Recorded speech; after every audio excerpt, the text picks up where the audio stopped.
प्रभु यीशु मसीह के मधुर और मीठे नाम से आप सभी को जय मसीह की। आज परमेश्वर के वचन में आप सभी का स्वागत है। परमेश्वर पिता आज अपने वचनों के द्वारा आप सभी को बहुत ऐसे आशीष को दे। पिता परमेश्वर आज अपने वचनों के द्वारा आपसे बोले और बातचीत करे। मेरे प्रियो, परमेश्वर का वचन जब हमारे जीवन में आता है ये अनुग्रह को लेकर आता है। मेरे प्रिय, परमेश्वर अपने वचन के द्वारा हमारे जीवन में भलाइयों को करना चाहता है। और जब कभी भी हम परमेश्वर के वचन को सुनते हैं, चाहे वो आज्ञा के रूप में हो, चेतावनी के रूप में हो, या परमेश्वर हमें कहना चाहता है कि हम किसी बात को करें, तो बस हमें स्वीकार करने की जरूरत है। क्योंकि जब हम उसे स्वीकार करते हैं और उसके अनुसार जब करते हैं, मेरे प्रियो, परमेश्वर निश्चय करके हमारे जीवन में अद्भुत भलाई को करता है। और आज हम जिस बात को परमेश्वर के वचन से हम देखेंगे वो हमें पहला राजा उसके 17वां अध्याय के 8 से हम देखेंगे, जहां एलिया और सारपत की विधवा के बारे में है। और यहाँ पर यहोवा का वचन उसके पास पहुंचा। किसके पास पहुंचा? एलिया के पास पहुंचा। और उसने एलिया से कहा, चल कर सीदोन के सरपत नगर में जा, वहीं रह। बोल रहा है, सुन, मैंने एक विधवा को तेरे खिलाने की आज्ञा दी है। मेरे प्रियो, जब परमेश्वर का वचन एलिया के पास पहुंचा, एलिया कोई ऐसे साधारण दास नहीं था, परंतु परमेश्वर का भविष्यवक्ता था। और उसका स्थान बहुत ज्यादा बड़ा था, क्योंकि हम इसके जीवन को जब देखते हैं तो हम इस बात को देखते हैं कि वो भविष्यवक्ताओं के स्कूल को चलाता था। बहुत सारे भविष्यवक्ताओं को उसने खड़ा किया, या हम कह सकते हैं जितने भी प्रॉफिट थे उनका वो टीचर था। और वो परमेश्वर ने उसको अद्भुत रीति से अपने सेवकाई के लिए, अपनी महिमा के लिए उसको इस्तेमाल कर रहा था। और यहाँ पर जब परमेश्वर 17वें अध्याय को जब हम शुरू से देखते हैं तो परमेश्वर ने उसको आज्ञा दिया कि वो जा करके वहां पर अहाब से कहने के लिए, इज़राइल का परमेश्वर यूं कहता है, जिसके सन्मुख मैं उपस्थित रहता हूँ, उसके जीवन की शपथ, इन वर्षों में मेरे बिना कहे ना तो मैं बरसेगा ना ओस पड़ेगा। और ये वचन हम देखते एलिया के पास पहुंचा, और एलिया जाकर राजा अहाब को ये बात को बताता है कि परमेश्वर इस प्रकार से कह रहा है, कि परमेश्वर कह रहा है कि वहां पर इन वर्षों में जो 3.5 वर्ष का कार्यकाल होगा, ना तो वर्षा होगी ना ओस पड़ेगा। इस प्रकार से तब यहोवा का यह वचन उसके पास पहुंचा। फिर दूसरी बार यहोवा का वचन वहां पर एलिया के पास पहुंचा, और यहाँ से निकलकर पूर्व की ओर जा, और करीत नामक नाले में यरदन के पूर्व में छिपा है, में जाकर छिप जा। यरदन के पूर्व में है, छिप जा। उसी नाले का पानी तू पिया कर, और मैंने कौवे को आज्ञा दी है कि तुझे खिलाए। पहली बार परमेश्वर ने जब आज्ञा दिया एक कौवे को, दूसरी बार जब उसने आज्ञा दी एक विधवा को। एलिया परमेश्वर का बहुत बड़ा दास है, और परमेश्वर के कहे वो सुन करके वो जा करके वहां पर हम देखते हैं किस प्रकार से इज़राइल के राजा अहाब को जाकर बताता है कि यहाँ इन 3.5 साल में मेरे बिना कहे ना वर्षा होगा ना मैं बरसेगा।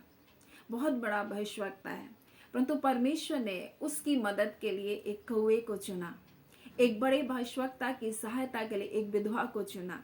वो कह सकता था, प्रभु ऐसे लोगों को क्यों चुन रहे? मेरे प्रियो, कई बार एक और हम देखेंगे बहुत बड़े भविष्यवक्ता, बहुत बड़े बड़े लोगों के लिए एक छोटा कौवा, जिसको हम कुछ भी नहीं समझ सकते, या हम सोच सकते हैं वो लालची पक्षी है, इसके द्वारा क्या होगा। लेकिन परमेश्वर अपने लोगों को, चाहे वो परमेश्वर के कितने बड़े दास क्यों ना हो, उसके लिए एक छोटे से मामूली चीज को भी परमेश्वर इस्तेमाल कर सकता है उनकी सहायता के लिए। मेरे प्रिय, एक विधवा को भी परमेश्वर इस्तेमाल कर सकता है, परमेश्वर अपने बड़े दास के लिए। और जब एलिया उसके यहाँ जाता है तो इस प्रकार से लिखा हुआ है, अतः जब वहां से चल दिया तो सारपत को गया, और नगर के फाटक के पास पहुंचा तो उसने क्या देखा? एक विधवा लकड़ी बीन रही है। और जब उसके पास उसको भेजा गया होगा, मन में बड़ा संदेह लेकर के वो गया होगा, कैसे मैं इस विधवा को बोलूं कि मुझको रोटी खिला, कैसे मैं कहूं? इसलिए वो सबसे पहले उससे कहता है कि मेरे लिए पानी लेकर आ। और जब वो पानी लेने के लिए जा रही है तो इस प्रकार से कहता है, मेरे लिए हाथ में एक टुकड़ा रोटी भी लेकर चली आ। बोल रहा है। मेरे प्रियो, कई बार परमेश्वर, हम जब परमेश्वर के लोग हैं, हमें कई बार परमेश्वर ऐसे कार्य को करना बोलेगा जब हमें लगेगा प्रभु उसके पास क्यों, ऐसे लोगों के पास क्यों, परमेश्वर आप ऐसे भी मेरी देखभाल कर सकते हैं, लेकिन उनके पास ही मुझे क्यों भेज रहे? मेरे प्रियो, परमेश्वर की इच्छा है ना सिर्फ वो एलिया के जीवन को सकाल भर खिलाना चाहता था, परंतु दूसरी ओर उस स्त्री, जो विधवा स्त्री है, उसके जीवन पर भी परमेश्वर अपने अनुग्रह की दृष्टि को बनाए रखा। और इसलिए जब आप लूका उसके 4 अध्याय को पढ़ेंगे और उसके 23 में पढ़ेंगे तो इस प्रकार से लिखा है, मैं तुमसे सच कहता हूं, एलिया के दिनों में जब 3.5 वर्ष तक आकाश बंद रहा, यहां तक कि सारे देश में बड़ा अकाल था। ये अकाल कोई मामूली अकाल नहीं था, सारे देश में अकाल था। और वहां पर तो इज़राइल में बहुत सी विधवा थी। यहाँ पर परमेश्वर का वचन देखिए, एक विधवा के को प्यास पहुंचा और उसे आज्ञा दिया परमेश्वर कि तू मेरे दास को खिला। और ये स्त्री के जीवन पर परमेश्वर की दया, परमेश्वर के अनुग्रह की दृष्टि थी। और इस प्रकार से परमेश्वर का वचन कहता है, इज़राइल में बहुत सी विधवा थी। तब एलिया ने उसमें से किसी के पास नहीं भेजा गया। बहुत सारी और भी विधवाएं थी, लेकिन किसी और के पास नहीं भेजा गया, केवल सैदा के सारपत की एक विधवा के पास भेजा गया। क्यों कर मेरे प्रियो? क्योंकि ये स्त्री परमेश्वर की नजर में थी, परमेश्वर के अनुग्रह की दृष्टि इस पर बनी थी, इसलिए कि ये परमेश्वर की आवाज को सुन रही थी। बहुत सारी और भी विधवा थी इज़राइल में, परमेश्वर का वचन बताता है, लेकिन सारपत की इसी विधवा के पास एलिया को भेजा गया। आज परमेश्वर अपने वचन के द्वारा हमें क्या बताना चाहता है? परमेश्वर का वचन जिस प्रकार से एलिया के पास पहुंच रहा था, उसी प्रकार से एक साधारण विधवा के पास भी परमेश्वर का वचन पहुंच रहा था।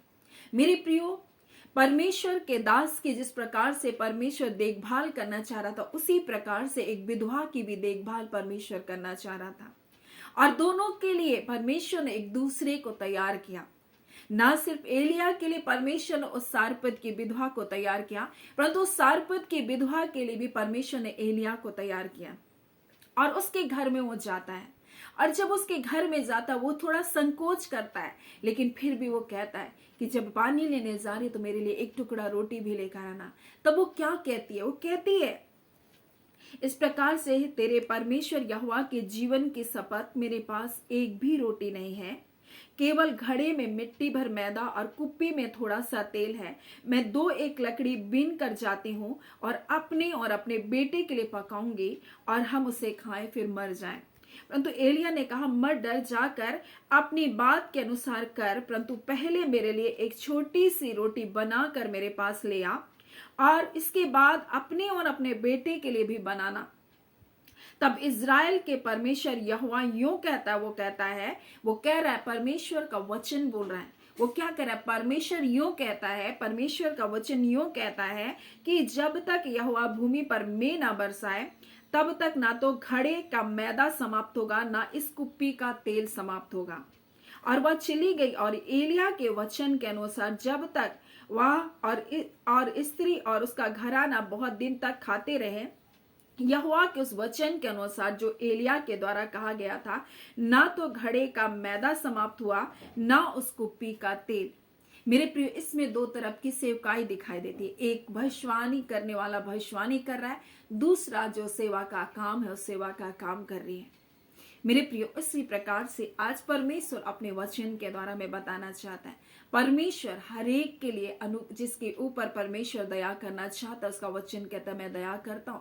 मेरे प्रिय, दोनों के लिए परमेश्वर ने योजना को बनाई, एक के लिए सेवा का कार्य करने का और दूसरे के लिए भविष्यवाणी करने का। मेरे प्रिय, ये रोटी बना रही थी और उसने परमेश्वर का वचन को दिया था कि तेरे घड़े का मैदा और वो कुप्पी का तेल खत्म नहीं होगा, क्योंकि यहोवा ने ये कहा था। परमेश्वर का ये वचन उनके परिवार के लिए था, उस विधवा स्त्री के लिए था, और ना सिर्फ उस विधवा स्त्री के लिए था, परंतु एलिया के लिए भी था। और इस प्रकार से लिखा है यहाँ, सिर्फ वो विधवा और उसका बेटा केवल नहीं खा रहा है, एलिया नहीं खा रहा है, परंतु उसके साथ पूरा घराना खा रहा है। मेरे प्रिय, उसी प्रकार से आज परमेश्वर अपने वचन के द्वारा हमें बताना चाहता है। कई बार परमेश्वर के दास सोचते ये कलीसिया क्या है, ये कलीसिया के लोगों को तुझ जानते हैं, या कई बार उनको कमजोर समझते हैं या उसको दुर्बल समझते हैं। कई बार इस विधवा के जैसे, ये असहाय विधवा के जैसा हम उसको देख सकते हैं, लेकिन कई बार परमेश्वर कलीसिया में ऐसे ऐसे लोगों को जोड़ता है जो लगता है ये तो बहुत कमजोर है, ये बहुत दुर्बल है, इनको क्या हो सकता है हमारी कलीसिया में। लेकिन मेरे प्रियो, वो मिल करके जब परमेश्वर के कार्य करते हैं, ना सिर्फ उन दोनों के लिए आशीष होता है, परंतु और बहुत सारे लोग उस कलीसिया में आशीष को पाते हैं। मेरे प्रियो, इस तरह से परमेश्वर हर एक लोगों को क्या करता है, इस्तेमाल करता है। हर एक लोगों को अपनी सेवकाई के लिए इस्तेमाल करता है। कई बार एक बड़ा सेवक ऐसा सोच सकता है, ये दुर्बल स्त्री या फिर ये कमजोर लोग या ये गरीब लोग क्या है मेरे कलीसिया में, ऐसा करके कुछ लोग उनको तुच्छ जानते हैं। लेकिन परमेश्वर ने उनको आपकी कलीसिया में इसलिए रखा है ताकि उसके द्वारा परमेश्वर उस कलीसिया को और बढ़ाए, परमेश्वर अपनी सेवकाई को और बढ़ाए। मेरे प्रियो, और ये स्त्री हम देखते हैं खाना जब बना रही है, ना सिर्फ एलिया के लिए बना रही है, ना सिर्फ अपने बेटे के लिए बना रही है, परंतु आज शायद इसके परिवार के लोग, इसके घराने के लोग इस विधवा को छोड़ दिए थे, परंतु आज पूरे घराने के लोग आकर के उसी विधवा के यहाँ खा रहे, क्योंकि बहुत बड़ा अकाल था। परमेश्वर का वचन कहता है ना तो वर्षा हो रही है, ना तो मेघ बरस रहा है, लेकिन इसके घर में अन्न की और तेल की घटी नहीं है। मेरे प्रियो, जब भी हम परमेश्वर की बातों को सुनते हैं, हम जब भी परमेश्वर के आवाज को सुनने वाले हैं, चाहे हम परमेश्वर के छोटे से छोटे लोग क्यों ना, परमेश्वर की नजर में हम छोटे नहीं हैं। मनुष्य की नजर में हम छोटे हो सकते हैं, मनुष्य के दृष्टिकोण में हम छोटे हो सकते हैं, लेकिन परमेश्वर के नजरिए में एक कौआ भी परमेश्वर का कार्य करता है और एक विधवा स्त्री भी परमेश्वर की बात को मानती है। मेरे प्रिय, आज हमें परमेश्वर की बात को सुनकर उसकी इच्छा के अनुसार चलने वाला बनना है, तब परमेश्वर हमारे जीवन में आशीष को देगा, हमें दूसरों के लिए आशीष का कारण बनाएगा, हमारे द्वारा बहुत सारे लोग और भी आशीष को पाएंगे। परंतु मेरे प्रियो, इतना ही नहीं था, यहाँ उनके घराने के लोग आशीष पाए, सब लोग खाए, लेकिन एक बुरी खबर उस परिवार में आई। और इस प्रकार से लिखा, इसके बाद, यानी ये सारी घटनाओं के बाद, ये अच्छे से खा पी रहे हैं, इसके बाद क्या है, इन बातों के बाद उस स्त्री का बेटा, जो घर का स्वामिनी का बेटा था, रोगी हुआ और उसका रोग यहाँ तक बढ़ा कि सांस लेना बंद हो गया, यानी उसकी मृत्यु हो गई, सांस लेना उसका बंद हो गया। तब वह एलिया से कहने लगी कि परमेश्वर के जन, मेरा तुझसे क्या काम, क्या तू मेरे लिए यहाँ आया कि मेरे मृत्यु का कारण हो, मेरे पाप को स्मरण दिलाए। अब वो परमेश्वर के दास को दोष दे रही है। मेरे प्रियो, जब तक वो दास आया, उसके घर में अन्न और तेल की घटी नहीं हुई, इतने दिन तक वो खाते रहे, तब तक सब कुछ ठीक है। लेकिन जहां थोड़ी मुसीबत आ गई, जहां तकलीफ हो गया, हम तुरंत दोष देने लग जाते हैं, हम तुरंत बुड़बुड़ाने लगते हैं, हम परमेश्वर के सेवकों के ऊपर हम चढ़ बैठते हैं, परमेश्वर के कलीसिया के जो अगुए हैं उनके ऊपर चढ़ बैठते हैं। आज बहुत सारी ऐसी बातें हो रही है, क्योंकि जब तक ठीक है, जब तक आशीष मिल रही है, तब तक तो सब कुछ ठीक है, लेकिन जहां मुसीबत आई, तब लोग क्या करते हैं, एक दूसरे को दोष देने लगते हैं, एक दूसरे को नीचा करने लगते हैं। और तब यहाँ पर एलिया कहता, अपना बेटा मुझे दे। तब उसने उसको गोद में लेकर अटारी में ले गया, जहां वह स्वयं रहता था, और अपनी खाट पर लिटा दिया। तब उसने यहोवा से पुकार कर कहा, हे मेरे परमेश्वर यहोवा, क्या तो इस विधवा का बेटा मार डालकर जिसके यहाँ मैं टिका हूं, इस पर विपत्ति ले आया। तब उसने पुकार उसके ऊपर बालक पर 3 बार पसर गया और यहोवा से पुकार कर कहा, हे मेरे परमेश्वर यहोवा, इस बालक का प्राण इसमें डाल दे। और ये बहुत ही गंभीर बात है, जिसको हम अगर लेकर जाएंगे तो बहुत लंबा समय लगेगा, लेकिन मैं आपको जो मुख्य बात बताना चाहती हूँ उसमें ये है, तब एलिया के बाद यहोवा ने सुनी और उस बालक का प्राण उसमें आ गया। परंतु यहाँ पर हम एक बात को देखते हैं, और एलिया बालक को अटारी से नीचे ले गया और एलिया ने यह कहकर उसकी माता के हाथ में सौंपा, देख तेरा बेटा जीवित है। स्त्री ने एलिया से कहा, अब मुझे निश्चय हो गया तो परमेश्वर का जन है। मेरे प्रियो, कई बार परमेश्वर अपने बड़े दासों के साथ जोड़ कर रखता है, लेकिन हम उसका महत्व नहीं जानते, हम उसके वचन की कीमत को नहीं जानते। कई बार कलीसिया में सेवा करने वाले लोग इतने फेमिलियर हो जाते हैं कि परमेश्वर के दास को जिस प्रकार से आदर देना है, उसके शब्दों का जिस प्रकार से आदर देना है, जब वो वचन को प्रचार करता है, उसका महत्व को लोग नहीं समझते, क्योंकि वो बहुत पारिवारिक हो गए हैं। उनको लग रहा हमारा तो आना जाना है, और इसीलिए उनके जीवन में कई बार कई प्रकार की मुसीबत आ जाती है, क्योंकि वो उसके महत्व को नहीं समझते। लेकिन जब इसने एलिया ने जब उस बच्चे को जीवित करके उसको दे दिया, तब वो कहती है, अब मुझे निश्चय हो गया कि तू परमेश्वर का जन है और यहोवा का वचन तेरे मुख से निकलता है। उसके घर में था, न जाने कितने बातों को परमेश्वर के वचन को बताया होगा, लेकिन वो उसका महत्व नहीं जान रही थी, वो उसकी कीमत नहीं जान रही थी। परंतु जब उसका बेटा मर करके जी उठा, तब उसको यकीन हो रहा है, अब मुझे निश्चय है कि यहोवा का वचन तेरे मुख से निकलता है। इससे पहले उसे यकीन नहीं था। कई बार ऐसा ही होता है मेरे प्रियो, लोग कलीसिया में जाते आते हैं, लेकिन परमेश्वर का दास जब वचन को प्रचार करता है, उस वचन की वो कीमत नहीं जानते कि वो परमेश्वर का वचन है। उसको ऐसे ही हल्के में लेते हैं, इसलिए वो अपने जीवन में उन भलाइयों को, उन सुरक्षा को अपने जीवन में नहीं देखते।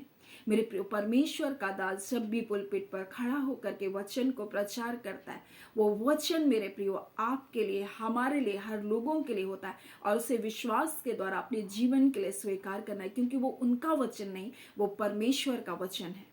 मेरे प्रिय, जब भी परमेश्वर का वचन बोला जाता है, हम उसको हल्के में कभी भी ना ले। ये परमेश्वर का वचन है, और परमेश्वर अपने नाम से भी बढ़ करके अपने वचन को महत्व दिया। उसके वचन में सामर्थ्य, उसके वचन हमारे जीवन में अनुग्रह को लेकर आता है। ये स्त्री के लिए एक अनुग्रह को, एक ग्रेस को लेकर के परमेश्वर का दास उसके घर में आया। उस अकाल में उनके जीवन को बचाने के लिए परमेश्वर का अनुग्रह लेकर आया।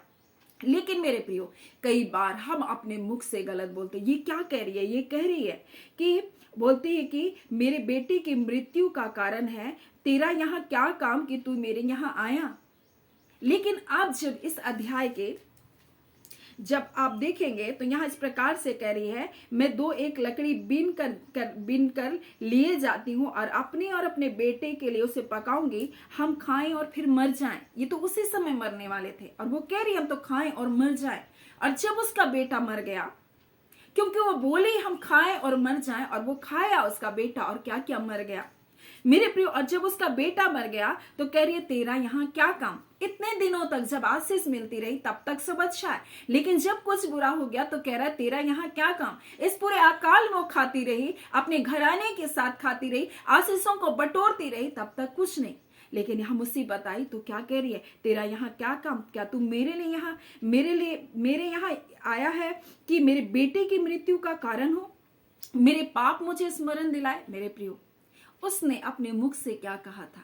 उसने कहा था कि हम खाएं और मर जाएं, और वो खाए, और उसके बाद क्या हुआ? उसके बेटे की सांसें बंद होती चली गई, उसके बेटे की सांस रुक गई। मेरे प्रियो, परमेश्वर के वचन हमारे लिए दिए गए, लेकिन हम अपने वचन को कैसे बोलते हैं, हम अपने मुख से कैसे शब्दों को निकालते हैं मेरे प्रिय, ये भी महत्वपूर्ण है। परमेश्वर का वचन हमारे जीवन में अनुग्रह को लेकर आया, और इसलिए उसका वचन इस प्रकार से, जब आप यूहन्ना 1 अध्याय को पढ़ते हैं तो इस प्रकार से लिखा, वचन देहधारी हुआ, अनुग्रह और सच्चाई से परिपूर्ण होकर हमारे बीच में डेरा किया। हमने उसकी ऐसी महिमा देखी जैसे परमेश्वर के पुत्र के एक पिता के इकलौते की महिमा, क्योंकि उसकी परिपूर्णता से हम सब ने प्राप्त किया अनुग्रह पर अनुग्रह। और वचन हमारे अनुग्रह पर अनुग्रह को लेकर आया। यीशु मसीह हमारे सिर्फ अनुग्रह नहीं लेकर आया, परंतु अनुग्रह पर अनुग्रह को लेकर आया। मेरे प्रियो, आज हम परमेश्वर के वचन को बोलते हैं, या फिर हम अपने जीवन में नकारात्मक बातों को बोलते हैं।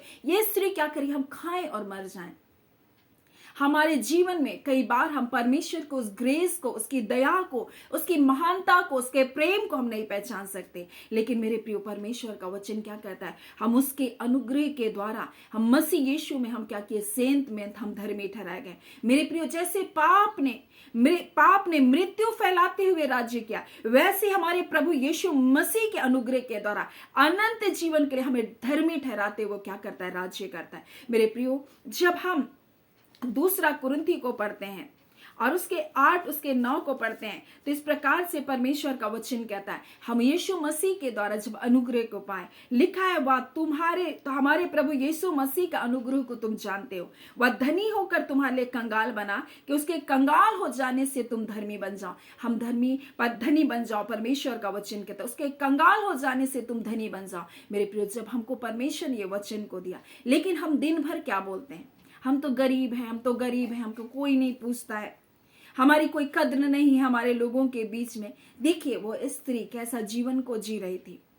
उसके परिवार के लोग उसके साथ भी नहीं थे। वो दो एक लकड़ी बिन करके बस थोड़े से मैदे और थोड़े से तेल को खाकर बस वो सोच रहे थे अब तो बस हमारा खत्म है। लेकिन परमेश्वर का वचन उनके पास पहुंचा, परमेश्वर का अनुग्रह उसके पास पहुंचा, परमेश्वर का दास, महान दास उसके घर में पहुंचा, उसके जीवन में भरपूरी आ गई मेरे प्रियो। लेकिन वो क्या कहती थी कि हम तो खाएंगे और मर जाएंगे। कई बार लोग इसी प्रकार से अपने जीवन में बोलते रहते हैं मेरे प्रियो, और इसलिए परमेश्वर का वचन हमारे जीवन में अनुग्रह को लेकर आता है, भलाई को लेकर आता है, लेकिन हम कई बार अपने मुंह से गलत बोलते रहते हैं मेरे प्रियो। परमेश्वर का वचन कहता है प्रभु यीशु मसीह का अनुग्रह को जानते हो, कुछ लोग नहीं जानते उसके अनुग्रह को, कि वो हमारे लिए कंगाल बना, कि उसके कंगाल हो जाने से हम धनी हो जाएं। हम अब गरीबी में, निर्बलताओं में जीने के लिए नहीं बुलाए गए मेरे प्रियो। जब आप दूसरा कुरिन्थी उसके 9 उसके 8 को जब पढ़ेंगे तो लिखा है परमेश्वर सब प्रकार का अनुग्रह तुम्हें बहुत आयत से दे सकता है। उसने अपने बेटे यीशु मसीह में हमें अनुग्रह पर अनुग्रह दिया है, और वो हमें और दे सकता है सब प्रकार का अनुग्रह, और जिससे हर बात में, हर समय सब कुछ जो तुम्हें आवश्यक है, तुम्हारे जीवन की जरूरत है, जो आपकी आवश्यकताएं है, तुम्हारे पास रहे, और हर एक भले काम के लिए तुम्हारे पास बहुत कुछ हो मेरे प्रियो। हर एक भले कार्य के लिए आपके पास बहुत कुछ हो, परमेश्वर का वचन कहता है, और परमेश्वर हमें वो सब प्रकार का अनुग्रह दे सकता है। लेकिन क्या हम लेने के लिए तैयार हैं?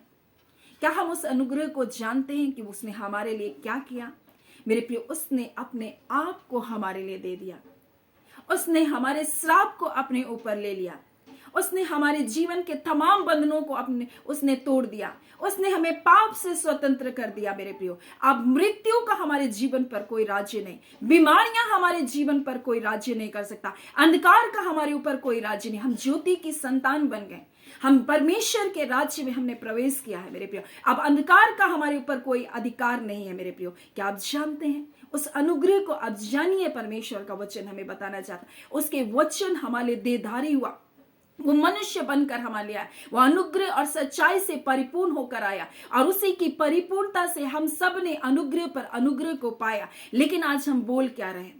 कहीं हम इस सारपत के विधवा के जैसा, जो परमेश्वर का वचन तो सुनी, परमेश्वर की बात तो मानी, लेकिन अपने जीवन में नकारात्मक शब्दों को उसने अपने जीवन से नहीं तोड़ा। उसने कहा था हम खाए और मर जाए, और ये चीज उनके परिवार में आए, तो वो कह रही है तू मेरे पाप को क्या जताता है? परमेश्वर किसी के पाप को जताने के लिए नहीं आया, परंतु हमारे पापों को क्षमा करने के लिए आया मेरे प्रिय, उसका बेटा यीशु मसीह। लेकिन आज हम बड़ी भूल में अपने जीवन को लेकर चल रहे हैं। हमको उसके अनुग्रह को जानने की आवश्यकता है, और लिखा है वो तुम्हें सब प्रकार का अनुग्रह दे सकता है, जिससे लिखा है कि बहुत आयत से दे सकता है, जिससे हर बात में, हर समय सब को जो तुम्हें आवश्यक है तुम्हारे पास रहे, और हर एक भले काम के लिए तुम्हारे पास बहुत कुछ हो।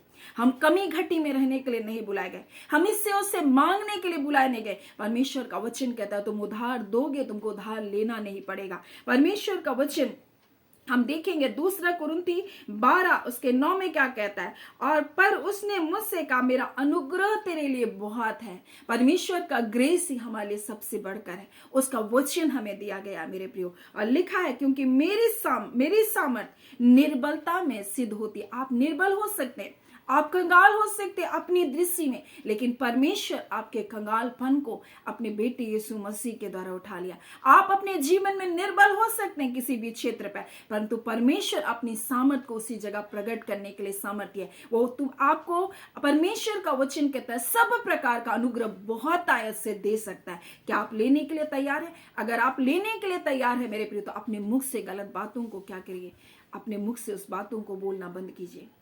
परमेश्वर ने आपको छुटकारा दे दिया, परमेश्वर ने आपके जीवन में अपनी भलाई को दे दिया। वो आपके दुर्बलताओं में अपने सामर्थ को सिद्ध करने वाला परमेश्वर, उसके अनुग्रह के द्वारा, उसकी दया के द्वारा मेरे प्रिय, जैसे एक विधवा के ऊपर परमेश्वर का अनुग्रह के दृष्टि हुआ। बहुत सारे इजराइल में विधवाएं थी, लेकिन उसी विधवा के पास परमेश्वर का महान दास भेजा गया, और दोनों के लिए परमेश्वर ने योजना बनाई। उसी प्रकार से हर एक के लिए परमेश्वर की योजना है। सो परमेश्वर पिता इन वचनों के द्वारा आप सभी के जीवन को बहुत ऐसे आशीष को दे। आमीन। आइए हम प्रार्थना करेंगे।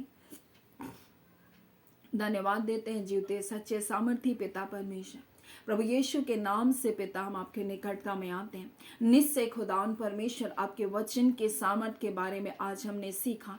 प्रभु जब वचन आया परमेश्वर पिता प्रभु जी आपके अनुग्रह को लेकर आया, प्रभु आपकी दया को लेकर आया, आपकी भलाई को लेकर आया, आपके छुटकारे के कार्य को लेकर आया प्रभु जी। और प्रभु जी हाँ पिता परमेश्वर आपके बेटे यीशु मसीह के द्वारा हमने पिता परमेश्वर उस अनुग्रह पर अनुग्रह को पाया। और इसलिए उसका वचन कहता उसकी परिपूर्णता, उसके वचन की परिपूर्णता हमारे जीवन में अनुग्रह पर अनुग्रह को लेकर आती है प्रभु। और इसलिए कहता है उसका वचन, क्या तुम जानते हो परमेश्वर पिता, हाँ पिता तुम जानो कि वो तुम्हारे लिए कैसे जीवन को जिया, तुम्हारे लिए क्या क्या, उसके अनुग्रह को तुम जानो करके आज अपना वचन हमें दिए हैं पिता। आज खुदान परमेश्वर निश्चय करके इन वचनों के द्वारा अपने लोगों से आपने बोला और बातचीत किया। और जिन जिन क्षेत्रों में, जिन जिन बातों में आपके बच्चों की आवश्यकता है प्रभु, वो आवश्यकता यीशु के नाम से प्रभु जी आपको उस अनुग्रह के द्वारा उनकी सारी घटी और कमी परमेश्वर पूरी किए जाए। प्रभु आपके बच्चों के लिए प्रभु आपका वचन कहता है जवान सिंह को परमेश्वर घटी और कमी हो सकती है, परंतु यहोवा के डरवैयों को किसी भी भली वस्तु की घटी नहीं होगी। प्रभु आज खुदान परमेश्वर आपके बच्चों को किसी भी भली वस्तु की घटी ना होने पाए। खुदान परमेश्वर आप प्रयोजन करता परमेश्वर है प्रभु, आप उपाय करने वाले परमेश्वर हैं प्रभु जी। आप पिता परमेश्वर प्रभु जी अद्भुत कार्य अपने लोगों के जीवन में करने जा रहे हैं। पिता परमेश्वर हम प्रार्थना करते हैं प्रभु जी, जो लोग अपने पापों में अपने जीवन को जी रहे हैं प्रभु, हाँ पिता बहुत बड़ी ऐसी गलती, ऐसे गुनाह को किए हैं परमेश्वर पिता। आज इस वचन को जब परमेश्वर सुन रहे हैं प्रभु जी, उसने सोच रहा है प्रभु जी कि पिता मैंने इतनी बड़ी गलती की, क्या परमेश्वर मुझको क्षमा करेगा। हाँ प्रभु पिता परमेश्वर शायद उसने प्रभु जी कितनों को परमेश्वर प्रभु जी घात किया है प्रभु जी, हाँ पिता कितनों के जीवन को प्रभु उसने नष्ट किया है प्रभु जी। हाँ पिता परमेश्वर प्रभु जी उसके हाथों में परमेश्वर से खून बहा है प्रभु जी। हाँ पिता परमेश्वर प्रभु तो फिर भी प्रभु से ऐसे बड़े पापी को परमेश्वर प्रभु क्षमा करने के लिए प्रभु जी हाँ पिता परमेश्वर अपना लहू को बहाया है प्रभु। आज उस लहू के द्वारा परमेश्वर प्रभु जी आप हर एक गुनाहगार के पापों को क्षमा करने के लिए सामर्थ्य है पिता। हाँ पिता आपका वचन कहता है प्रभु जी तुम्हारे पिता पाप चाहे कैसे भी गहरे रंग के क्यों ना हो, मैं उसे हिम के नाई श्वेत कर दूंगा परमेश्वर। आज खुदान आपका अनुग्रह को पहचानने पाए, आपके वचन के सामर्थ को पहचानने पाए परमेश्वर पिता। आज खुदान परमेश्वर पिता हम आपका धन्यवाद देते हैं, आपने अपने लोगों से बोला और बातचीत किया है। जितने लोग रोग दुख बीमारी में यीशु के नाम से चंगे किए जाए, धन्यवाद पिता परमेश्वर। उनके निर्बलताओं में आप अपने बल को प्रदान करें, आपका धन्यवाद। खुदान परमेश्वर अपनी भलाई से अपने लोगों को तृप्त करें, आपका धन्यवाद। धन्यवाद के साथ पिता प्रार्थना यीशु के नाम से मांगते हैं, दया सुने अनुग्रह से ग्रहण कर लीजिएगा, आमीन। परमेश्वर पिता आप सभी को बहुत ऐसे आशीष को दे, आमीन।